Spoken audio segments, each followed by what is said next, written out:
बिस्मिल्लाहिर्रहमानिर्रहीम। रब्बि इश्रह ली सदरी वयस्सिर ली अमरी वहलुल उक़दतम मिन लिसानी यफ़क़हू क़ौली। अस्सलाम वालेकुम। मेरा नाम आयशा मुसर्रत।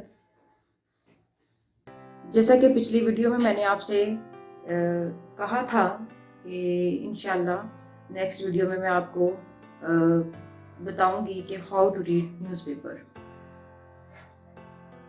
न्यूज़पेपर रीड करने से पहले कि न्यूज़पेपर को रीड कैसे करना है ये पता होना चाहिए कि न्यूज़पेपर पढ़ना किस मकसद के लिए है।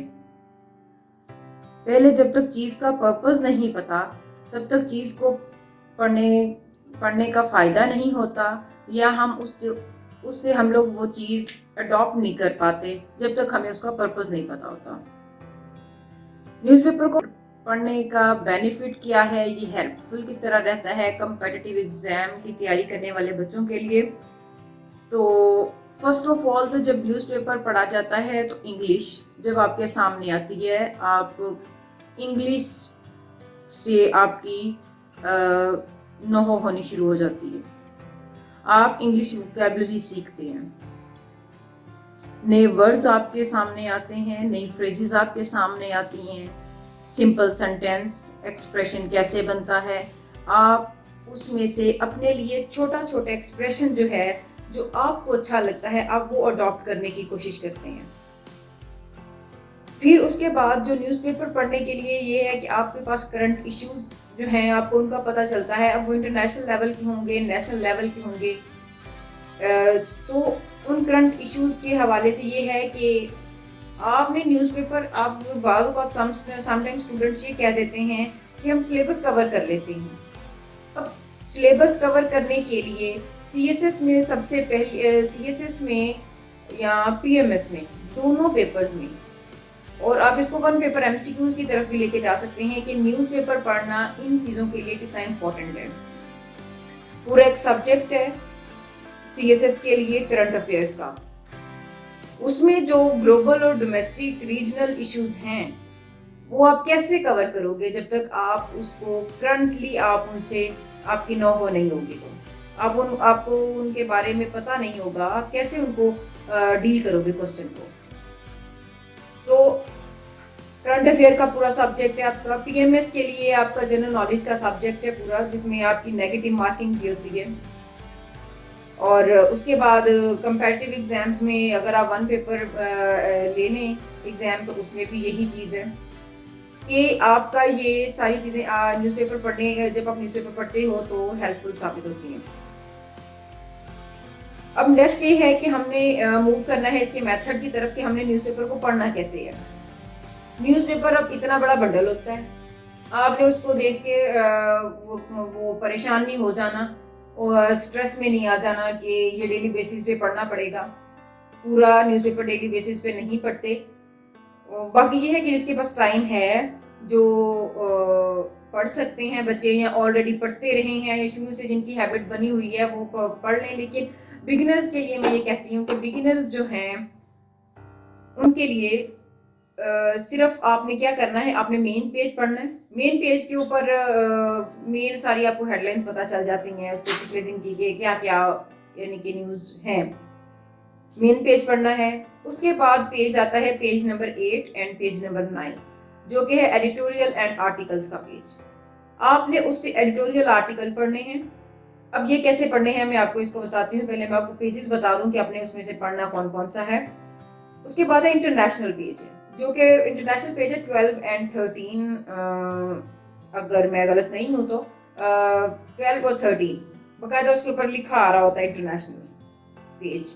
तो आपने उस इंटरनेशनल पेज जो है उसको पढ़ना है, और लास्ट पेज जो होगा उसको आपने पढ़ लेना है। लास्ट पेज उसके बाद ये है कि आपने अब मेन फोकस आपका होगा पेज नंबर 8 और पेज नंबर 9 पे। पेज नंबर 8 और पेज नंबर 9 आपने पढ़ना कैसे है, और उसमें से आपने चीजें कौन सी निकालनी है। कुछ चीजें मैंने आपको बता दी हैं, उसका पर्पस बता दिया आपको, वहां से भी चीजें पता चल जानी चाहिए कि हमने यहाँ से क्या निकालना है। एडिटोरियल्स होते हैं, एक साइड पे तीन एडिटोरियल्स दिए होते हैं, और उसके बाद आपके 4 आर्टिकल होते हैं, यानी कि 2 दूसरे एक 9 पेज पे होते हैं, 8 पेज पे आपके 2 आर्टिकल्स होते हैं। और आपने एडिटोरियल पढ़ने हैं, आप ये नहीं करना। आपने बिगिनर्स के लिए कह रही हूँ कि आपने कोशिश करनी है मैक्सिमम पढ़ने की, लेकिन ये नहीं करना कि आप एक दिन बैठे हो, आपने ये आर्टिकल भी सारे पढ़ लिए हैं, आपने एडिटोरियल भी सारे पढ़ लिए हैं, लेकिन आपको समझ कुछ नहीं आया और आप अगले दिन के लिए आप अपने आप को एग्जॉस्टेड फील करना शुरू हो गए कि यार ये बोरिंग चीज़ है, मोनोटोनस क्रिएट कर रही है, तो मैं ये इसको अभी थोड़ी देर के लिए साइडलाइन कर दूँ। नहीं, ऐसा नहीं करना। आप अपनी जो आपको लगे कि मैं ये पढ़ सकता हूँ एडिटोरियल, ये मेरे इंटरेस्ट का है, जिसमें आपका इंटरेस्ट हो, आपने वो एडिटोरियल उठा लेना, उस एडिटोरियल को आपने पढ़ना है और उस एडिटोरियल को आपने इस तरह से पढ़ना है। पहले तो उसमें से आपने वोकैबुलरी के वर्ड्स निकाल लेने। आपने अपने मोबाइल में, आपके पास जो भी कोई चीज़ है, मोबाइल है, लैपटॉप है, उसमें आपने एक डिक्शनरी लाजमी कर लेनी है। मरियम वेबस्टर डिक्शनरी बहुत अच्छी है, आप वो करें। उसमें आपको डेफिनेशन, हर चीज़, ओरिजिन, हर चीज़ आपको वर्ड की पता चल जाती है, उसकी फॉर्म पता चल जाती है, एडजेक्टिव, वर्ब, नाउन एक्सेट्रा।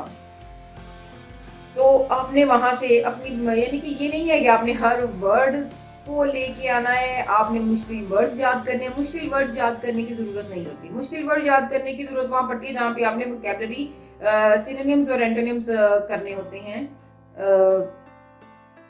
इसके लिए प्रेसी के पेपर के लिए, जो कि 20 मार्क्स का आपका पेपर होता है उसमें। बाकी ये है कि लिखने के लिए आपने वोकैबुलरी, शॉर्ट वोकैबुलरी हो, अच्छी हो, और ये है कि जो आप पुट कर सकते हो, ऐसी वोकैबुलरी आपने अडॉप्ट करनी है। आपने डेली न्यूज़पेपर जब भी पढ़ना है, आपने मैक्सिमम ज्यादा वर्ड्स ना निकालें, आप 4 से 5 वर्ड्स निकालें, आप उनको अपनी डेली लाइफ में यूज करें ताकि वो वर्ड आपको याद हो जाए। उसके बाद क्या करना है, वोकैबुलरी हो गई, आप उसमें से एक आधा कोई इडियम भी निकल आएगा, आपने उस इडियम को याद कर लें। उसको डेली बेसिस पे आपने क्या करना है, एक नोटबुक तैयार कर लेनी है, जैसे कि एक सब्जेक्ट नोटबुक होती है, ऐसी ही एक नोटबुक तैयार करनी है। उस नोटबुक के ऊपर आपने उसके एक वोकैबुलरी का पोर्शन बना लें, एक करंट अफेयर्स का पोर्शन बना लें, एक पाकिस्तान अफेयर्स का पोर्शन बना लें। उसमें जो जो आप न्यूज़पेपर या मैगजीन में पढ़ते जा रहे हैं, आपने उन पोर्शन में उसको लिखते जाना है ताकि आपकी रिवीजन होती जाएगी उनको बार बार देखने से। अब आपने एडिटोरियल लिया जो आपके इंटरेस्ट का है, आपने उठाया, उसको पढ़ा, एक दफा पढ़ा है, आपको इतनी ज्यादा समझ नहीं आई, आप उसको सेकंड टाइम दोबारा पढ़ें। उसको पढ़ने के बाद जब आप थर्ड टाइम उस एडिटोरियल के ऊपर जाएंगे, आप उसको प्रिसाइज करने की कोशिश करें, रिफ्रेज कर लें, प्रिसाइज कर लें, जिस तरह आपको अच्छा लगता है। मीन जो मकसद है वो ये है कि आपने वो जो एडिटोरियल पढ़ा है, एक तो आपको उसका क्रक्स पता चल जाएगा। आप जब उसको प्रिसाइज करोगे, जब आप उसको रिफ्रेज करोगे, तो आप उसको अपनी वर्डिंग में लेके आने की कोशिश करोगे, तो जो आपके लिए हेल्पफुल होगा, आपके प्रेसी के पेपर के लिए, आपके कॉम्प्रिहेंशन के पेपर के लिए, आपके नेक्स्ट पेपर के लिए वोकैबुलरी ऐड होती है, आपका एक्सप्रेशन, आपको आप सेंटेंस का स्ट्रक्चर बनाने में आपके लिए हेल्पफुल हो जाएगा। आपने उसकी प्रेसी बना लेनी है, उसको चेक करना है, खुद चेक कर लें, किसी को चेक करवा सकते हैं, चेक करवा लें। उसके बाद बात आती है आर्टिकल्स की। आर्टिकल्स डिफरेंट राइटर्स के लिखे होते हैं, लेकिन होता ये है कि कुछ स्टूडेंट, जो मैं अपने एक्सपीरियंस से कह रही हूँ कि मैं कुछ ऐसे राइटर्स हैं, मैं उनका आर्टिकल पढ़ नहीं सकती, या मुझे उनकी वर्डिंग मुश्किल लगती है, या मेरी अपनी जो ओपिनियंस हैं, या जो मेरा अपना एनालिसिस होता है वो वहाँ पे जाके उस लेवल पे मैच नहीं कर रहा होता, या मुझे समझने में मुश्किल होती है। यानी कि इनमें से कोई भी एक आधी चीज़ हो सकती है, तो मैं उनको थोड़ा सा फिर अवॉइड कर जाती हूँ। इवन दो कि अगर उसमें कोई वो बहुत इंपॉर्टेंट इशू हो, तो फिर उसको मैं निगलेक्ट नहीं करती उस आर्टिकल को। इसी तरह अगर कोई इंपॉर्टेंट इशू है, जैसे अकाउंटेबिलिटी का आ गया है, करप्शन पे आ गया है, ऐसे इश्यूज हैं, तो उसको निगलेक्ट नहीं करना, आपने इग्नोर नहीं करना। आर्टिकल आपने पढ़ने हैं, शुरू में आप एक पढ़ लें आर्टिकल, दो पढ़ लें आर्टिकल, जितने आपको इजीली पढ़ सकें। उसमें आपने क्या करना है, उसमें भी आपने पैराग्राफ को रिफ्रेश करने की कोशिश करनी है। और आर्टिकल्स में ना कुछ जैसे कॉज और इफेक्ट रिलेशंस होते हैं, वो कॉज और इफेक्ट रिलेशंस बनाए होते हैं। आपने उन कॉज और इफेक्ट रिलेशंस को ना समझने की कोशिश करनी है, क्योंकि जब आपने क्वेश्चन करना है तो उस क्वेश्चन में वो चीज आपको आगे हेल्पफुल रहेगी। फॉर एग्जाम्पल कि अगर आपने एक आर्टिकल पढ़ा है, उस आर्टिकल में क्या होता है कि शुरू में एक किसी चीज का हिस्टोरिकल बैकग्राउंड दे दिया जाता है या कुछ ऐसा, फिर वो आगे वो इशू है तो उसकी कॉजेज दी जाती हैं, उसके इम्पैक्ट्स दिए जाते हैं, देन वो जो राइटर है वो सजेस्ट कर रहा होता है चीजें, फिर उसको कंक्लूड कर रहा होता है। आप अगर आर्टिकल को देखें तो एक शॉर्ट टाइम एसे की तरह लगता है कि ये एक शॉर्ट सा एसे लिखा हुआ है। तो उसमें से आपने वो जो ओपिनियंस हैं, वो जो सजेशंस दी होती हैं, आपने उन सजेशन के ऊपर गौर करना है। वो जो कंक्लूड किया होता है पैराग्राफ, उस कंक्लूजन के ऊपर आपने गौर करना है। वो जो एनालिसिस उसमें ओवरऑल एक आर्टिकल को एनालाइज किया होता है, वो जो है उसके ऊपर भी आपने गौर करना है कि एनालिसिस कैसे किया हुआ है उसने। मैंने अपने पेपर में अगर मुझे इसके हवाले से या इस रेफरेंस से कोई क्वेश्चन आ जाता है तो मैंने कैसे इसको डील करना है। और ये चीजें आपको एक दफा पढ़ने से नहीं आएंगी, जब आप पढ़ने की हैबिट हो जाएगी आपकी न्यूज़पेपर, तो इंशाल्लाह फिर ये है कि जहां आप एक दो आर्टिकल पढ़ते हैं वहां आप सारे आर्टिकल भी पढ़ सकते हो। जहां आप न्यूज़पेपर पढ़ने में 1 घंटा लगाते हो वहां आधा घंटा भी लग सकता है, यानी कि क्योंकि फिर आप आहिस्ता आहिस्ता चलने लग जाते हैं। उसके बाद ये है कि मैं न्यूज़पेपर के अलावा और कौन सी चीजें हैं जो पढ़नी होती हैं। न्यूज़पेपर के अलावा कुछ ऐसे मैगजीन्स हैं जो आपने पढ़ने हैं। मैगजीन्स में टाइम जो मैं पढ़ती हूँ उसमें बहुत अच्छा मैगजीन है। उसमें ये है कि आपका हर issue, international issue, domestic issue cover किया होता है। कोई न्यू पॉलिसी आई हो, हर तरह की बात को कवर कर दिया जाता है उसके अंदर, यानी कि जो मेन इश्यूज हैं। उसके बाद जो मेन थिंग है वो ये है कि आपका उसके अंदर लास्ट में पोर्शन होता है, इसका एमसीक्यूज पोर्शन होता है, नेशनल इंटरनेशनल दोनों। तो वो भी आपके लिए जनरल नॉलेज के लिए हेल्पफुल होते हैं, आपके एमसीक्यूज के लिए हेल्पफुल होते हैं। तो फिर उसके बाद इसमें ये है कि आप फॉरेन अफेयर्स मैगजीन पढ़ें, बहुत अच्छा है। उसमें ये है कि आप सारा ना पढ़ें, आप करंट इश्यूज, जैसे अमेरिका का करंट इशू आया है या यूरोपियन यूनियन का आ गया, यूरोपियन कंट्रीज का आ गया, या हमारे रीजनल कोई ऐसा इशू उठाया गया है, तो उसको आप पढ़ लें, आप ज्यादा ना पढ़ें। ये है कि फॉरेन अफेयर मैगजीन जो है उसकी लैंग्वेज जो है, उसका जो एक्सप्रेशन लिखा होता है वो सिंपल होता है, और वो जो एक्सप्रेशन आप अपना एक्सप्रेशन जब उससे बना लोगे तो वो आपके पेपर के ऊपर एक बहुत अच्छा इम्पैक्ट क्रिएट करता है। द इकोनॉमिस्ट है। फिर उसके बाद प्रेस रिव्यू मैगजीन आता है। उसमें ये होता है कि उस मैगजीन में आपके एक टॉपिक से रिलेटेड काफी सारे आर्टिकल होते हैं, आप एक दो पढ़ लो तो इनफ हो जाते हैं। ये डिपेंड करता है आपके टाइम के ऊपर कि आपने क्या पढ़ना है, कहाँ आपको इंटरेस्ट आ रहा है। बोरिंग चीजों की तरफ ना जाएं। अगर बोरिंग लग भी रही हैं तो वो फॉर द टाइम बीइंग होती हैं कि आपको बोरिंग लग रही हैं, आपने उनको खुद उन चीजों के अंदर इंटरेस्ट डेवलप करना है अपना, क्योंकि कुछ चीजों के बगैर गुजारा नहीं है, इसलिए उनके अंदर आपने अपना इंटरेस्ट डेवलप करना है, हर सूरत करना है।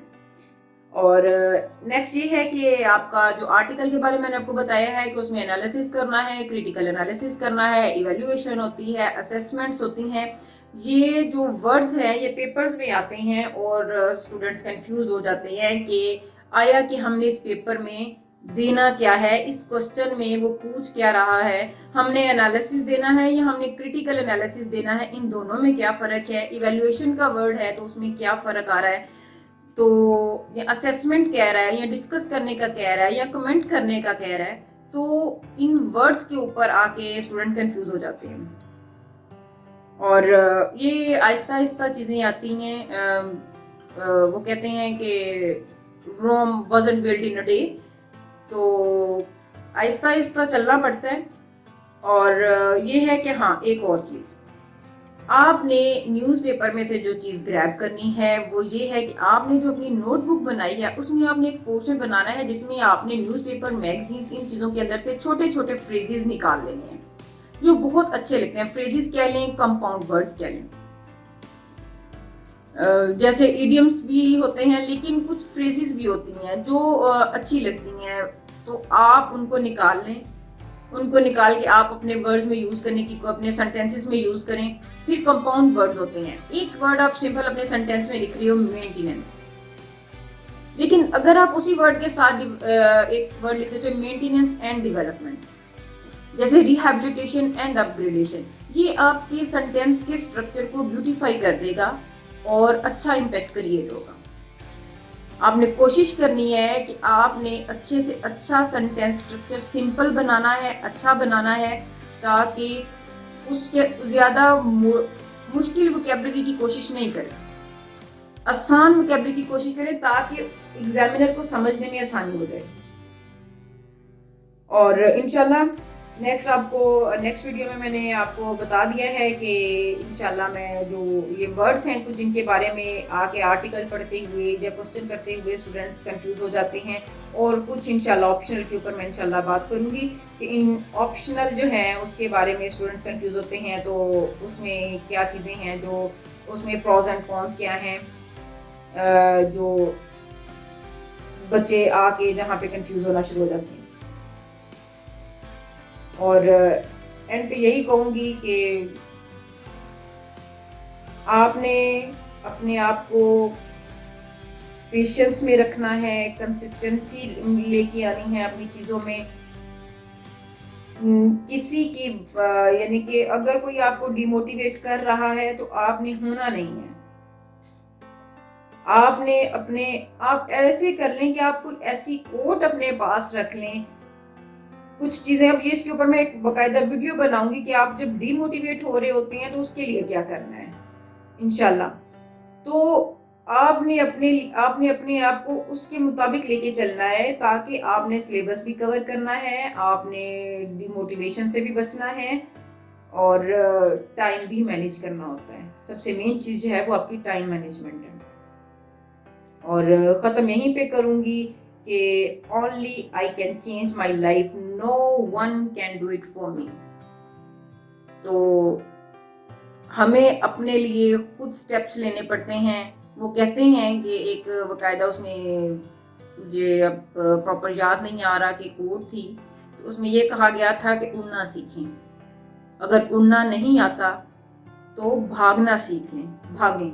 अगर भागना नहीं आता तो चलना सीख लें। अगर चलना नहीं आता तो आप रेंगे। लेकिन क्रक्स क्या है उस चीज का, वो ये है कि मूव ऑन करना है। आपने खड़े नहीं होना एक जगह पे, आपने मूव ऑन करना है। और God bless you, remember me in your prayers. Allah Hafiz.